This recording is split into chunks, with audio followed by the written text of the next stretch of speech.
Assalamualaikum warahmatullahi wabarakatuh. Alhamdulillahi rabbil alamin. Wassalatu wassalamu ala ashrafil anbiya'i wal mursalin.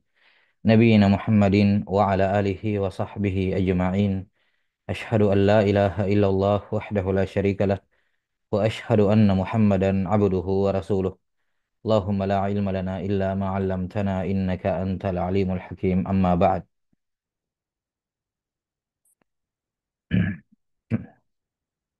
طيب نواصل في شرح كتاب قول السديد شرح كتاب التوحيد للشيخ عبد الرحمن بن ناصر السعدي رحمه الله تعالى.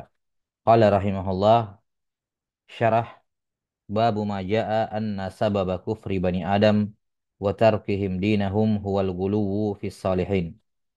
Bab penjelasan keterangan yang datang tentang atau yang menjelaskan bahwa sebab kafirnya anak Adam dan sebab mereka meninggalkan agama mereka adalah berlebih-lebihan dalam memuji, memuliakan orang soleh. Iya. Kata beliau rahimahullah, wal ghulu huwa mujawazatul hadd. Al ghulu definisinya adalah mujawazatul hadd, melampaui batas yang diizinkan, melampaui batas yang seharusnya. Bagaimana bentuknya mujawazatul hadd? Bi an yuj'ala lis-salihina min huquqillahil khassati bihi syai'un. Bentuknya adalah bentuk berlebih-lebihan dalam memuliakan orang soleh adalah dengan memberikan, menyematkan kepada orang-orang soleh, ya, walaupun sedikit dari hak-hak yang khusus milik Allah Subhanahu wa taala. Ya. Di mana hak khusus milik Allah ada tiga sebagaimana telah berlalu. Rububiyah, uluhiyah dan asma was sifat. Kapan ada sedikit bagian dari rububiyah, sedikit bagian dari uluhiyah, sedikit bagian dari asma wa sifat diberikan, diyakini ada pada orang-orang soleh, disematkan pada orang-orang soleh, maka ini adalah bentuk gulu berlebihan dalam mengkultuskan dan memuji, memuliakan mereka. Iya. Dan secara tidak langsung telah mengangkat mereka sebagai sembahan. Fa inna haqqallahi alladzi la yusyarikuhu fiha musyarikun huwal kamalul mutlaq wal ghinal mutlaq wat tasarruful mutlaq min jami'il wujuh wa annahu la yastahiqqul ibadatu, ya, la yastahiqqul ibadata wa ta'alluha ahadun siwahu. Di mana hak Allah yang tidak ada seorang pun, tidak ada apapun yang yang bersekutu dengan Allah di situ. Tidak ada apapun yang bisa menyamai Allah pada hak ini. Tidak ada yang bersekutu dengannya dalam hak ini adalah al-kamal mutlak. Hak yang dimaksud adalah kesempurnaan yang mutlak. Tidak ada kekurangan sedikit pun dari sudut pandang manapun. Wal ghinal mutlak, kekayaan yang sempurna. Ya, al-mutlak di sini bermakna al-kamal. Ya, al-ghina al-mutlak, kekayaan yang sempurna sehingga tidak butuh kepada apapun, kepada siapapun, sekecil apapun butuhnya, tidak. Justru mereka yang butuh kepada Allah. Wat tasarruful mutlak, dan pelaksanaan pengaturan secara mutlak, pengaturan yang bersih, yang sempurna sehingga tidak ada apapun di alam semesta ini kecuali Allah Ta'ala yang mengaturnya. Inilah tiga, atau disebutkan di sini tiga, ya. Kemudian yang keempat, kata beliau tasarruful mutlaq min jami'il wujuh, ya. Yang keempat, wa alla yastahiqqal la alla annahu la yastahiqqul ibadata wa ta'alluha ahadun siwa. Dan hak yang keempat, ya, adalah tidak ada seorang pun, tidak ada apapun yang berhak diibadahi dan disembah selain Allah Subhanahu wa taala. Nah, ini haknya Allah tidak boleh disematkan, diberikan kepada orang soleh. Kapan sedikit dari kesempurnaan ini atau ya, hak khusus milik Allah ini diyakini ada pada orang soleh, maka itu berlebihan. Misalnya meyakini orang soleh punya kesempurnaan. Ya, yakni kesempurnaan dari seluruh sisi, walaupun apa tidak bersifat mutlak. Nah, walaupun tidak bersifat mutlak. Misalnya dia meyakini ada orang soleh yang sempurna dari seluruh sisi, tidak melakukan kesalahan sama sekali, maksum. Ada orang soleh maksum secara, karena apa? Karena dia juga memiliki kesempurnaan yang sama seperti Allah, ya, walaupun hanya sedikit bagian darinya. Maka ini dia, siapa yang meyakini ada orang soleh maksum dari kesalahan, maka ini gulu. Ada orang soleh tidak mungkin bikin dosa, ini gulu. Kenapa? Karena al-kamalul mutlak itu hak Allah. Manusia tidak ada yang punya. Apalagi al-ghinal mutlak. Kalau ada yang meyakini orang soleh itu tidak butuh kepada apapun, tidak butuh kepada siapapun, dalam perkara apapun, atau dalam suatu perkara tertentu dia tidak butuh kepada siapa-siapa, dia bisa sendirinya. Nah, ini al-ghulu mutlak. Kalau meyakini, afwan, ini adalah al-ghulu kalau dia meyakini ada ginal mutlak pada selain Allah. Kalau atau tasarruf mutlak, dia meyakini orang soleh juga ada punya kuasa mengatur alam semesta. Seperti yang diyakini oleh kaum sufia ekstrim, ya, terhadap misalnya para nabi atau wali-wali seperti Abdul Qadir Al-Jilani misalnya rahimahullah, di mana mereka meyakini, ya, dalam banyak khurafat kisah-kisah tentang Abdul Qadir Al-Jilani bahwa misalnya dia berdebat dengan malaikat tentang kematian seorang, seharusnya dicabut nyawanya tapi nggak jadi. Ini berarti dia punya tasarruf, walaupun mungkin tidak seglobal, apa tidak global ke semua semua perkara di alam semesta, tapi dia punya tasarruf pada bagian itu, kematiannya si fulan itu. Ah, ini siapa yang meyakini ini pada seorang, pada orang soleh, ini gulu. Iya, ini apa termasuk gulu? Jelas sampai sini?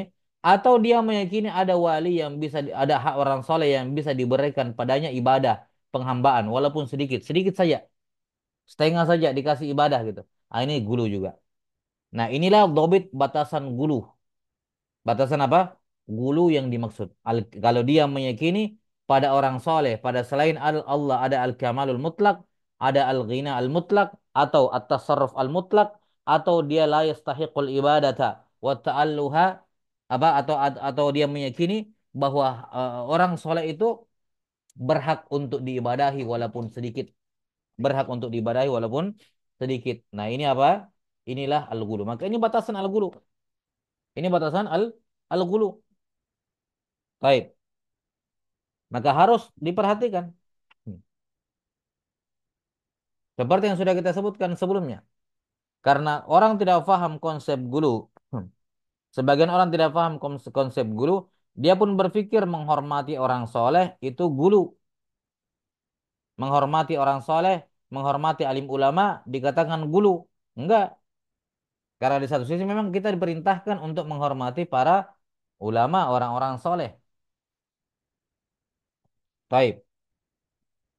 Misalnya apa,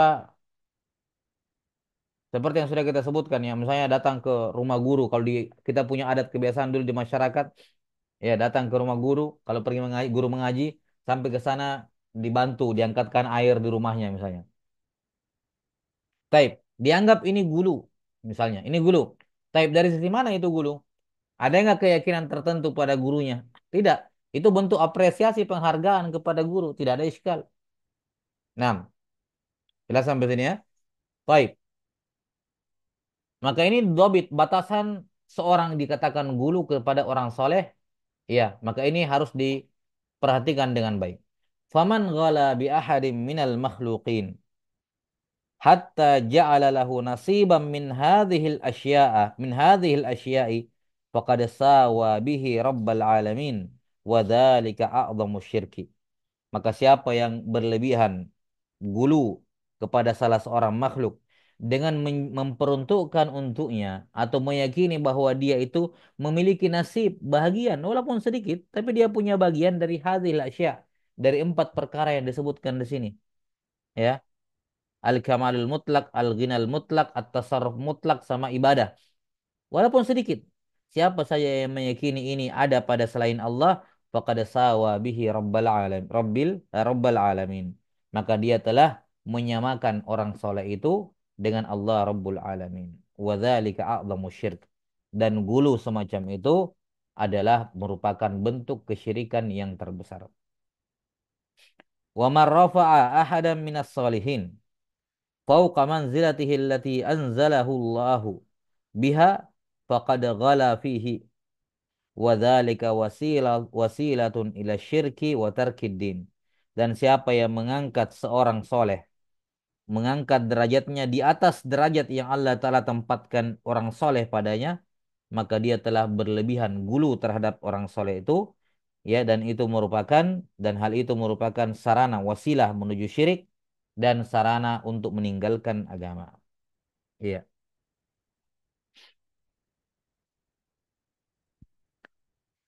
Sudah, kalau seorang meyakini gurunya tidak akan mungkin salah dan tidak pernah salah, nah itu gulu.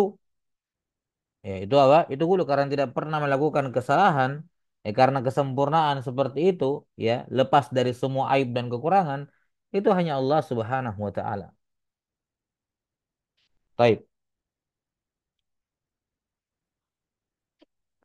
Kemudian beliau rahimahullah menyebutkan satu masalah penting di sini, yaitu sikap manusia dalam beramal, dalam bermuamalah kepada apa? Orang soleh.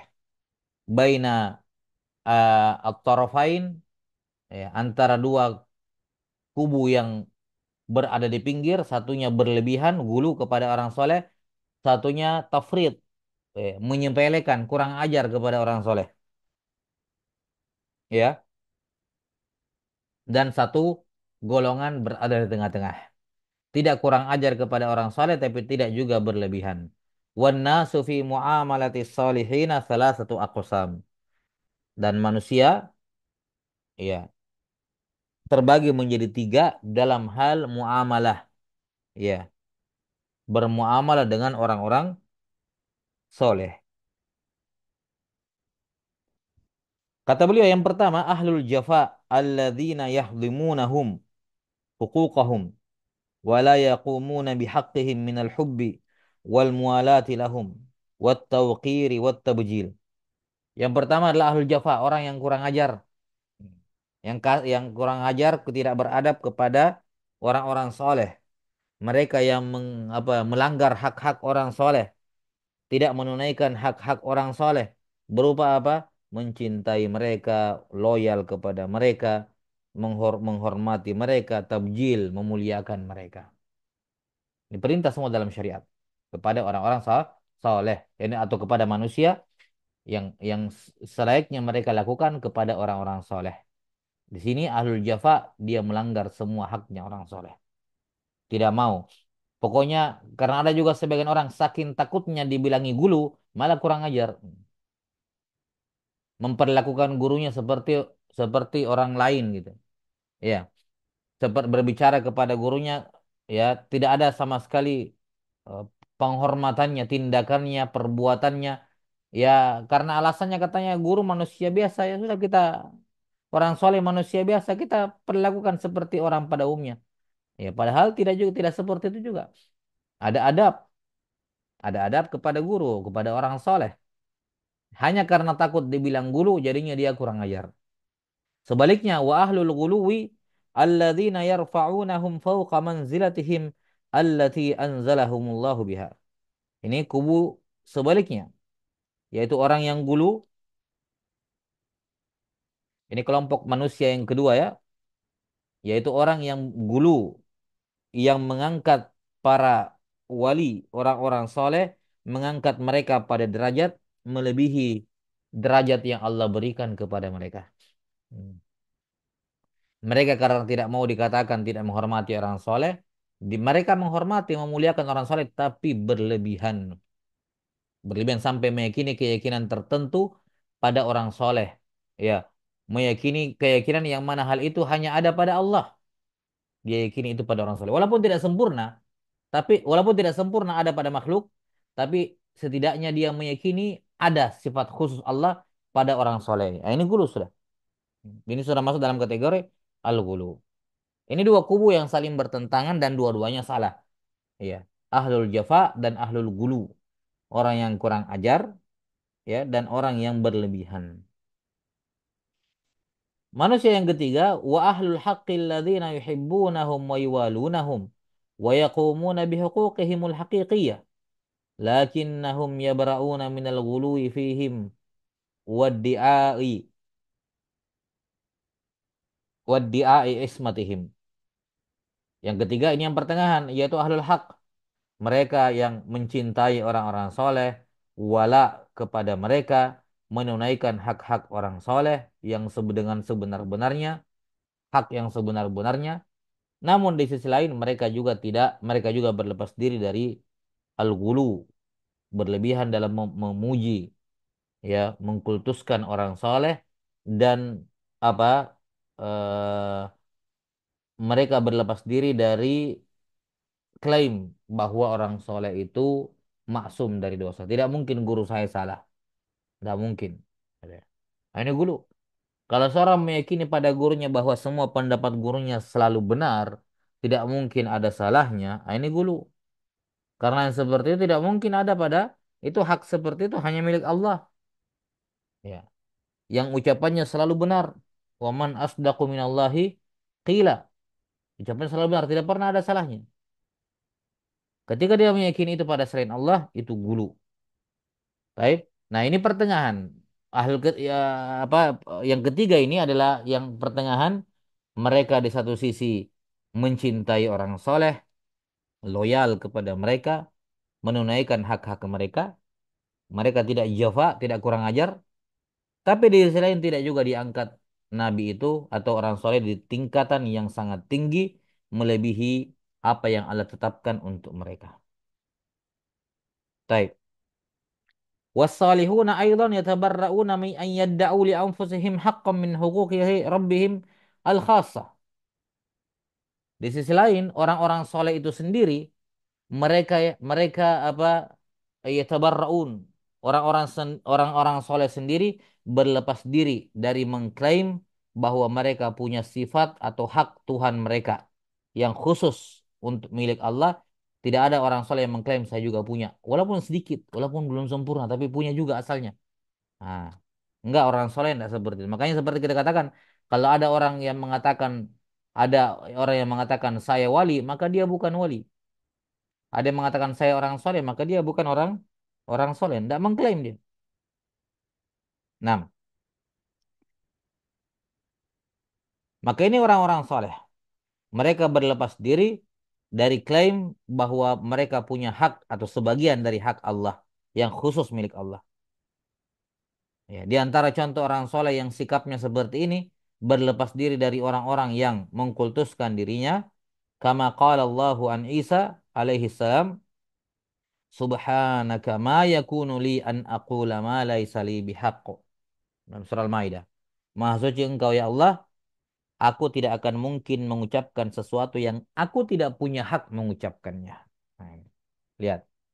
Tidak akan mungkin apa ketika Nabi Isa disembah, apa dalam Al-Qur'an katakan ya Isa bin Maryam, ya Isa bin Maryam, a anta qulta linnas ittakhiduni wa ummi ilahaini min dunillah. Wa Isa putra Maryam, apakah kamu yang bilang kepada orang sembahlah saya dan ibu saya? Apa kata Nabi Isa? Ah, Maha suci engkau ya Allah, tidak mungkin saya bilang. Karena wali Allah tidak akan mungkin mengklaim sifat-sifat ketuhanan Allah Ta'ala. Ittakhiduni wa ummi ilahaini min dunillah. Itu mengklaim sifat ilahiyah dari Allah Ta'ala. Tidak mungkin.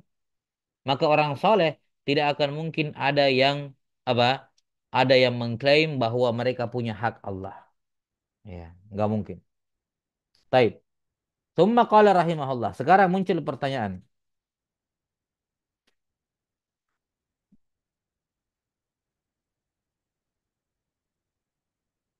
Kata beliau rahimahullah, lantas hak apa yang harus dijaga oleh seorang muslim? Hak apa yang wajib dijaga oleh setiap muslim dalam agamanya? Qala rahimahullah, wa'lam annal huquqa salatah. Ketahuilah bahwa yang namanya hak itu ada tiga. Yang pertama, hakun khasatul lillah. La yusyariku fihi musyarikun. Jadi ada hak yang hanya Allah yang punya. Tidak ada apapun di dunia ini yang bersekutu dengan Allah, yang sama-sama dengan Allah, yang berbarengan dengan Allah dalam memiliki hak ini. Enggak ada. Apa hak yang dimaksud? Yang hanya Allah yang punya. Wa huwa ta'alluhu lahu wa ibadatuhu wahdah la syarikalah.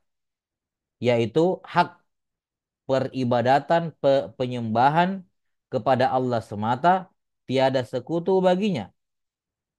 Ya. Warraghbatu wal inabatu ilaihi, disertai dengan apa, harapan dan kembali kepada Allah, berpulang kepada Allah, hubba wa khaufa wa roja'a, dengan tiga rukun ibadah, yaitu hub, mahabbah, takut dan cinta. Tapi ini hak yang pertama, hak khasun lillah. Yang kedua ada hakun khasul lirrusul alaihi wassalatu wassalam. Ada hak yang khusus untuk nabi dan rasul saja. Hmm. Apa itu? Wa huwa tauqiruhum wa tabjiluhum wal qiyamu bihuquqihimul khassah. Yaitu menghormati mereka, memuliakan mereka, dan menunaikan hak-hak khusus mereka. Ya. Seperti apa? Mengimani mereka. Ini hak khusus milik Nabi, para anbiya wal mursalin. Mengimani mereka. 6.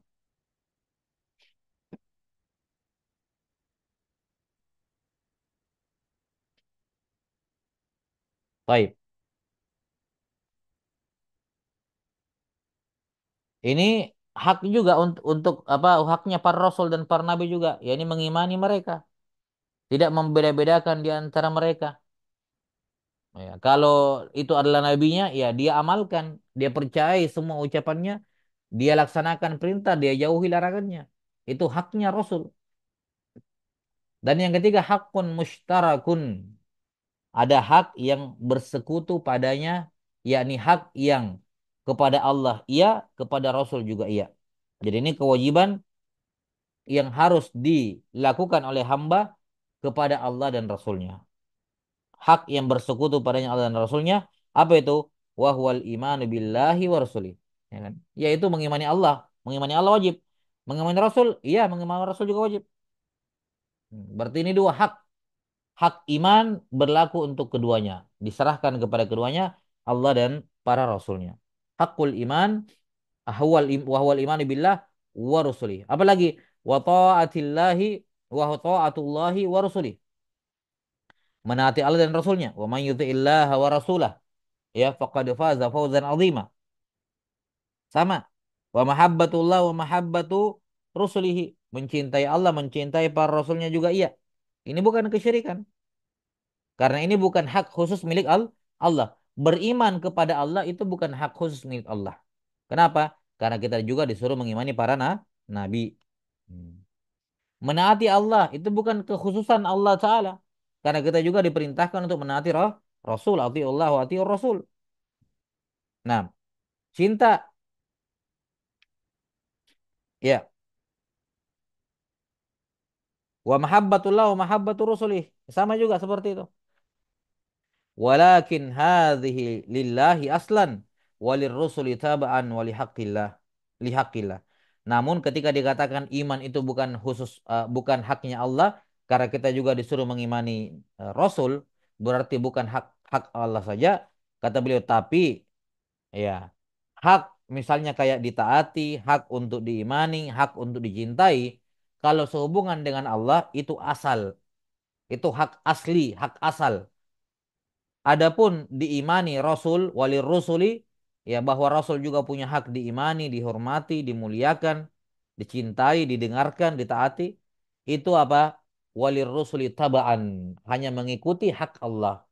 Yakni kita menghormati Rasul karena Allah yang suruh. Gitu. Kita disuruh mengimani Rasul, Nabi karena Allah yang suruh.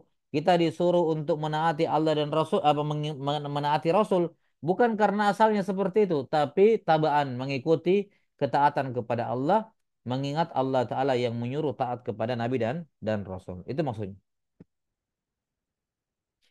6. Fa ahlul haqqi ya'rifuna al-furqana baina hadhihi al-huquqis salasah.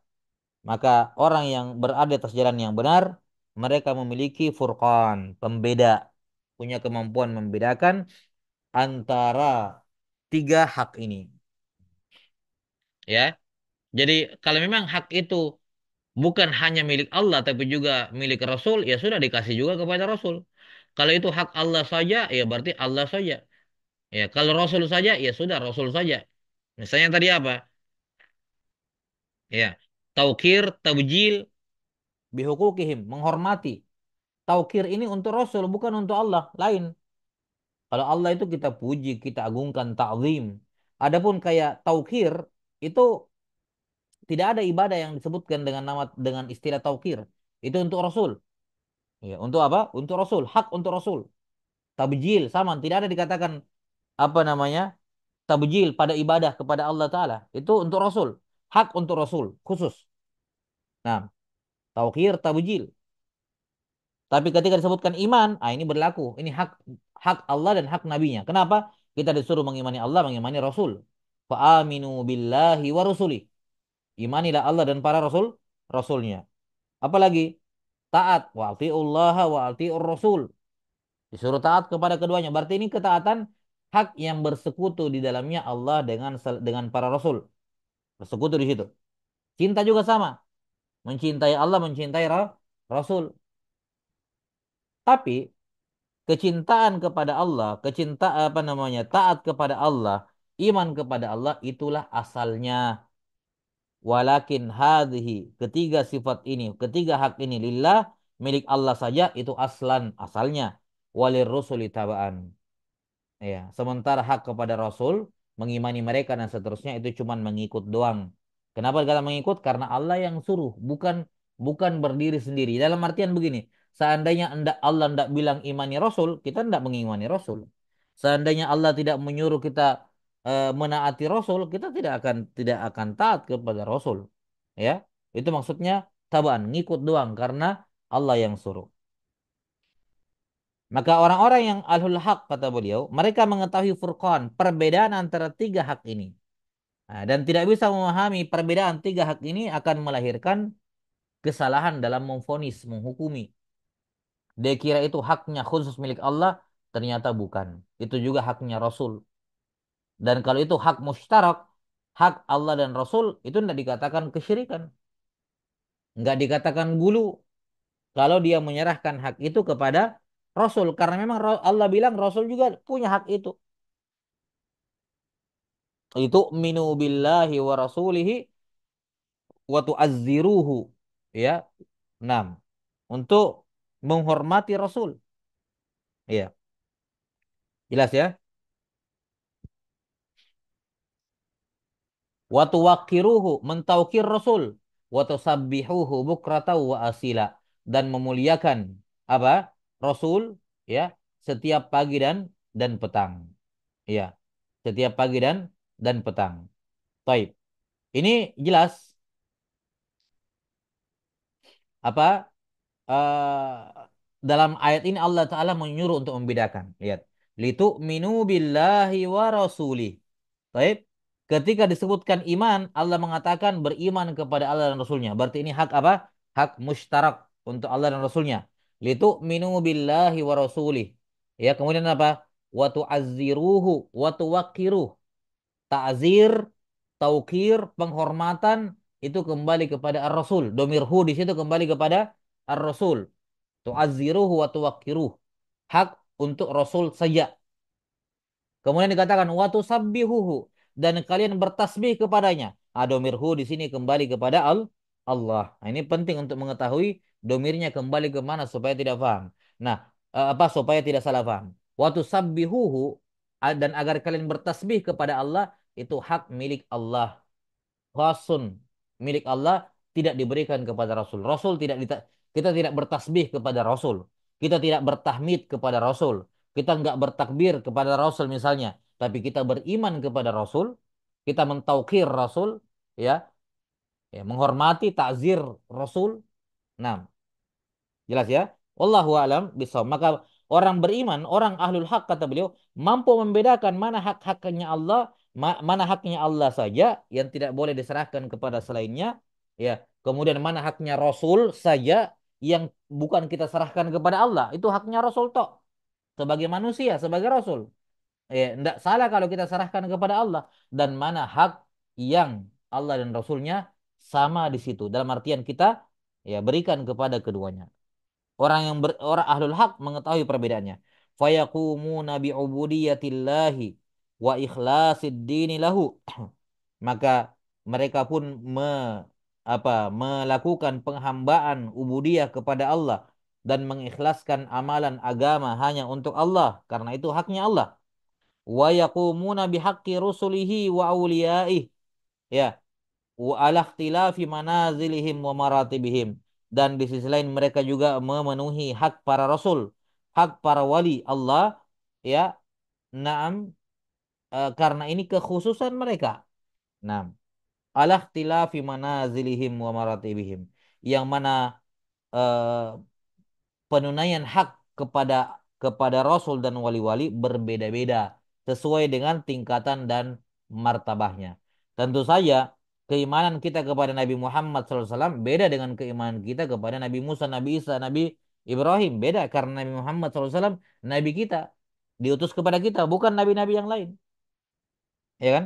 Jadi ada perbedaan, tidak sama semuanya. Apa tidak kemudian disamakan? Jelas ya, adapun firman Allah Ta'ala, la nufarriqu baina ahadim minhum, kami tidak membeda-bedakan di antara nabi, di antara nabi, di antara rasul, maka maksudnya tidak boleh dibeda-bedakan, ya ini tidak boleh beriman kepada yang satu, kemudian kufur mengingkari yang lain, bukan. Tapi kalau masalah menghormati mereka, para nabi semuanya beriman kepada mereka, tetapi tingkatannya berbeda-beda, ya kan? Karena adanya tadi perbedaan tingkatan nabi dan rasul, ya itu hal yang normal, itu hal yang dibolehkan. Wallahu alam. Taib.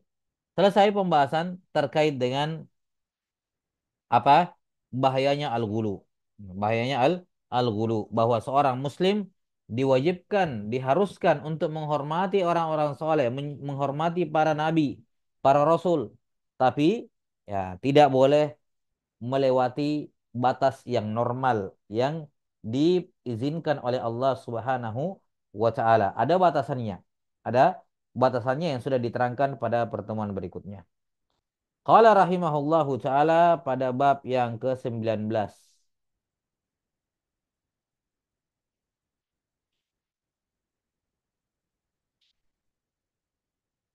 atau bab yang ke-20, afwan. Kalau kita hitung kita tauhid di awal ya. Berarti sekarang sudah bab yang ke-20.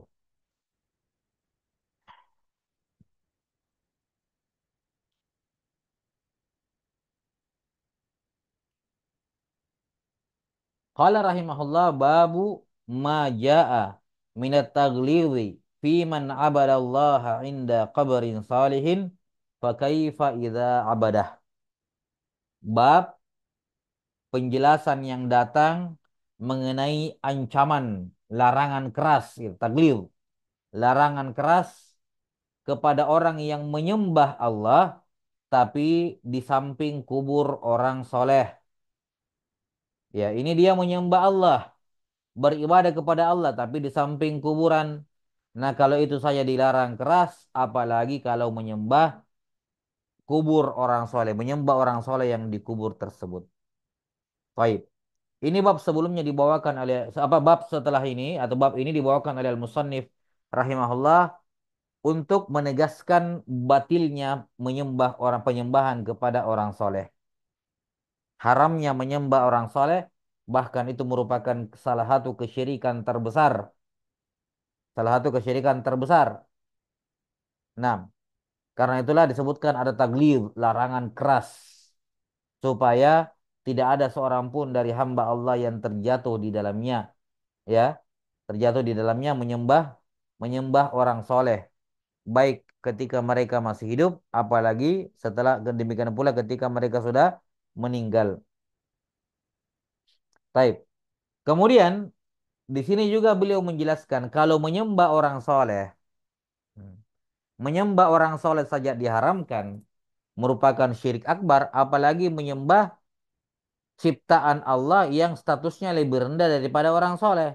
Seperti misalnya matahari, bulan, bintang-bintang, batu-batu, pepohonan. Ini menyembah benda-benda seperti ini lebih haram lagi dan lebih syirik akbar lagi dibandingkan menyembah orang soleh. Jelas ya? dibandingkan menyembah orang orang soleh. Nah, kemudian kata soleh di sini mencakup umum ya, mencakup umum ya. Semua yang taat kepada Allah Subhanahu wa taala. Yang dimaksud dengan soleh dalam urf syariat, definisi soleh dalam istilah syariat adalah al-muwafiqu amrullah. Semua yang mengikuti perintah Allah. Itu soleh. Al-muwafiqu amrallah. Semua yang memenuhi mengikuti perintah Allah. Maka siapa saja yang mengikuti perintah Allah maka dia soleh.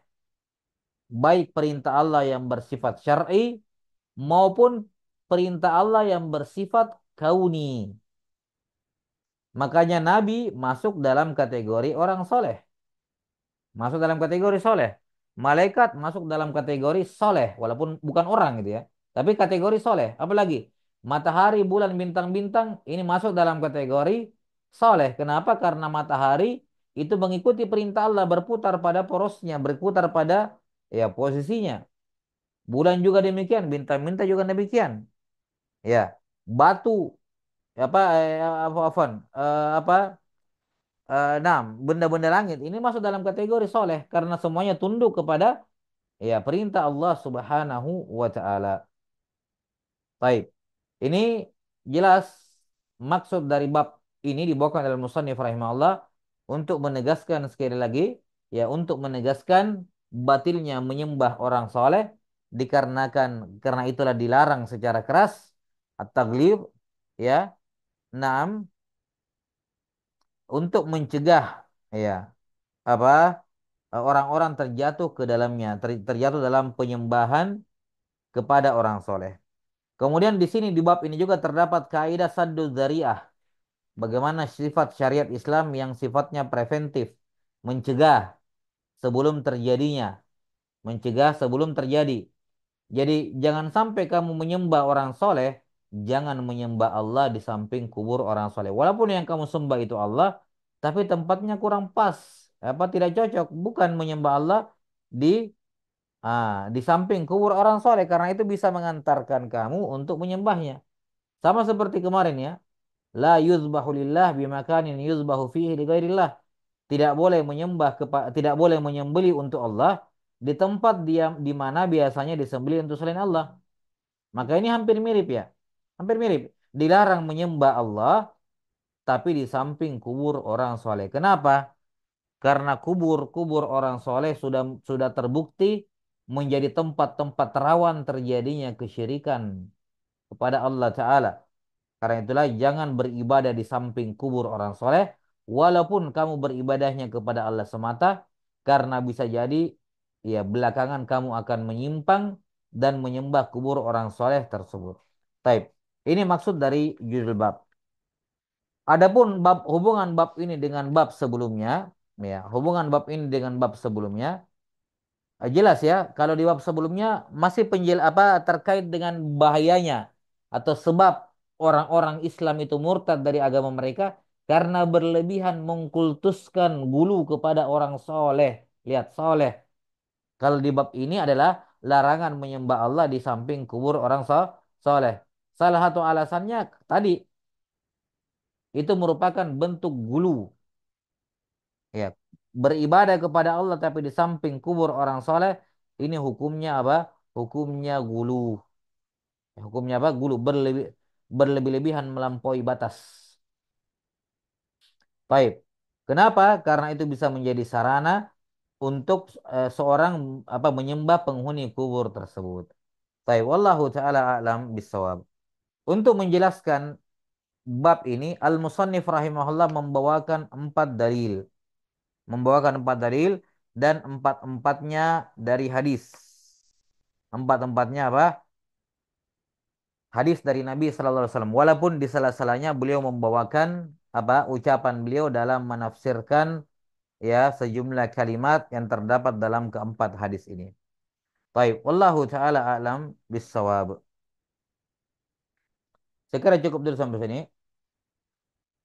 Naktawi hadzal qadar wal ilmu indallah.